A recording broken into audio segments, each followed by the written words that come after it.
Maharashtra today 24 news सत्य परिस्थितीचा सविस्तर आढावा।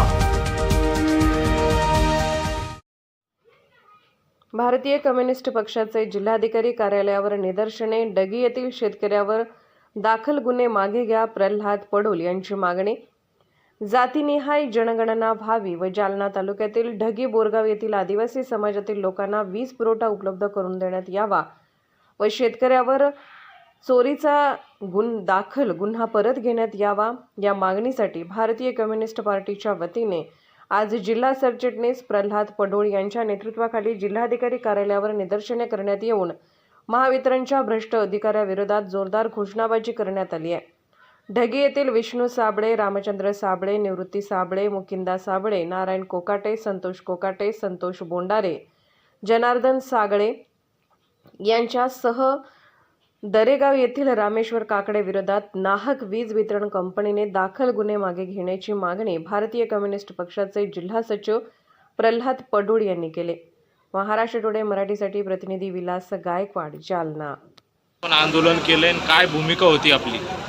आज भारतीय कम्युनिस्ट पक्षातर्फे देशव्यापी आंदोलन जातीय निहाय जनगणना यासाठी आम्ही आंदोलन केलेलं आहे। पण हे आंदोलन करत असताना जातीय जनगणनेमध्ये 1930 पासून जी जनगणना इंग्रजाच्या काळापासून चालत आहे ती जनगणना येत्या BJP सरकारने रोखून धरलेली आहे आणि ही जनगणना रोखल्यामुळे आम्ही जे राष्ट्रीय जनगणना जनजातीय जनगणना करण्यासाठी जी मागणी घेऊन कलेक्टर ऑफिसवर आलेलो आहे ती जनगणना अंमलात आणावी आणि 50% आरक्षण नोकरीहून उठवावे यासाठी आम्ही जिल्हाधिकारी कार्यालयात आलेलो आहे। पण हे करत असताना आमच्या आदिवासी समाजावर लाईटचे कोटेशन भरून 1.5 लाख रुपये घेऊन त्यांचा DP आणि तार उतरून त्यांच्यावर खोटे गुन्हे दाखल केले। कारण की हा MSCBचा भ्रष्टाचार उघड येऊ नये म्हणून या इंजिनियर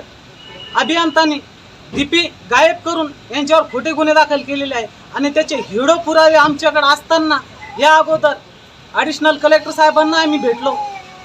3 तारखेला कलेक्टर साहेबांच्या नेतृत्वाखाली आम्ही आंदोलन करून कलेक्टर साहेबांना भेटलो, पण त्यावर कुठला कलेक्टरची दखल घेतल्या जात नाही आणि कलेक्टर साहेबाची दखल आजपर्यंत अधिकारी वर्ग घेत नाही असं आमच्या निदर्शनात आलेलं आहे। कारण की या अगोदर आम्ही पीक विम्याचे प्रश्न घेऊन जिल्हाधिकारी कार्यालयावर आलो होतो, त्यानंतर जिल्हा अधिकाऱ्याचे पत्र फक्त केराच्या टोपरीत जाते। म्हणून आज आम्ही असा निर्धार करून आलेलो आहोत की जोपर्यंत आम्हाला लाईट भेटत नाही तोपर्यंत आम्ही ह्या कलेक्टर ऑफिसपासून आमचे मुलं बाळं घेऊन आम्ही इथं बसणार आहोत। तो जोपर्यंत आम्हाला लाईट उपलब्ध होत नाही तोपर्यंत आम्ही हे निवासस्थान म्हणून आम्ही इथं बसणार आहोत। ही एक भारतीय कम्युनिस्ट पक्षातर्फे एक कलेक्टर साहेबांना सूचना आहे।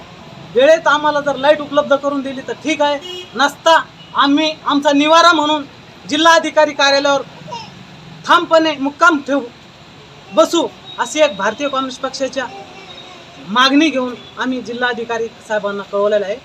माझं भारतीय कम्युनिस्ट पक्ष जिल्हा सेक्रेटरी म्हणून मी या आंदोलनात ताकदीने उतरवलेलं आहे। नाव काय तुमचं? कॉम्रेड प्रल्हाद पडोळ। आजच महाराष्ट्र टुडे 24 न्यूजला सबस्क्राईब करा आणि सत्य परिस्थितीचा सविस्तर आढावा पहा।